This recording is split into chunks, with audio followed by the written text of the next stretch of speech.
Film ഗാരേജിലേക്ക് ഇവർക്കും സ്വാഗതം. കഴിഞ്ഞ ആഴ്ച തിയേറ്ററുകളിലേക്ക് എത്തിയ കന്നഡയിൽ നിന്നും എത്തിയ വൻ pan Indian cinema Kantara chapter 1 ആ സിനിമയുടെ ആദ്യ 5 ദിവസങ്ങൾ തിയേറ്ററുകളിൽ പിന്നിട്ടിരിക്കുന്നു. ഇന്നലെ തിങ്കളാഴ്ച പ്രതീക്ഷിച്ച പോലെ മികച്ച കേരള വേൾഡ് വൈഡ് കളക്ഷൻ നേടിയെടുത്ത സിനിമയുടെ ആദ്യ 5 ദിവസത്തെ കേരള വേൾഡ് വൈഡ് കളക്ഷനും കേരള ബോക്സ് ഓഫീസിലെ സിനിമയുടെ നേട്ട റിപ്പോർട്ടെല്ലാം തന്നെയാണ് ഈ വീഡിയോയിലൂടെ പ്രേക്ഷകരിലേക്ക് എത്തിക്കുന്നത്. ആദ്യമേ കേരള കളക്ഷനിലേക്ക് വരികയാണെങ്കിൽ ഇന്നലെ 3 കോടിയിലേറെ കേരള ഗ്രോസ് നേടിയെടുത്ത സിനിമ 3,21,00,000 കേരള ഗ്രോസ് ആണ് ആദ്യ തിങ്കളാഴ്ച കാന്താര ചാപ്റ്റർ കേരളത്തിൽ നേടിയെടുത്തിരിക്കുന്നത്. അങ്ങനെ 26,07,00,000 കാന്താര ചാപ്റ്റർ 1 ആകെ കേരള ഗ്രോസ് വെറും 5 ദിവസങ്ങൾ കൊണ്ടെത്തപ്പെട്ടിരിക്കുന്നു. സിനിമയുടെ നിലവിലെ കളക്ഷൻ ട്രെൻഡ് നോക്കുകയാണെങ്കിൽ കേരള ബോക്സ് ഓഫീസിൽ അടുത്ത 50 കോടി കളക്ഷൻ ഉറപ്പിക്കുന്ന സിനിമയായിട്ട് ഈ കന്നഡ സിനിമ മാറുമെന്നാണ് നാം മനസ്സിലാക്കുന്നത്. അങ്ങനെയെങ്കിൽ KGF ചാപ്റ്റർ 2 ശേഷം രണ്ടാമത്തെ കന്നഡ സിനിമയാണ് കേരള ബോക്സ് ഓഫീസിൽ 50 കോടി നേടിയെടുക്കാനായിട്ട് ഒരുങ്ങുന്നത്.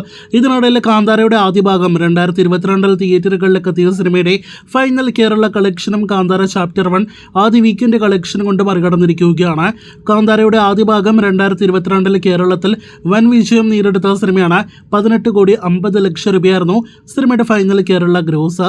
ആ കളക്ഷൻ കാന്താര രണ്ടാം ഭാഗം ആദ്യ വീക്കെൻഡ് കളക്ഷൻ കൊണ്ട് മറികടന്നിരിക്കുകയാണ്. അപ്പോൾ കാന്താര തരംഗം കേരള ബോക്സ് ഓഫീസിൽ മുന്നേറിക്കൊണ്ടിരിക്കുന്നു. ഇനി വേൾഡ് വൈഡ് കളക്ഷനിലേക്ക് വരികയാണെങ്കിൽ ഇന്നലെ 50 കോടിക്കടുത്ത് വേൾഡ് വൈഡ് ഗ്രോസ് ആദ്യ തിങ്കളാഴ്ച കാന്താര 2 നേടിയെടുത്തിരിക്കുന്നു. അങ്ങനെ കാന്താര രണ്ടാം ഭാഗത്തിന്റെ ആകെ വേൾഡ് വൈഡ് ഗ്രോസ് 362 കോടി കടന്നിരിക്കുകയാണ്. അപ്പോൾ കാത്തിരിക്കൂ കാന്താര രണ്ടാം ഭാഗത്തിന്റെ കൂടുതൽ വേൾഡ് വൈഡ് കളക്ഷനായിട്ട്.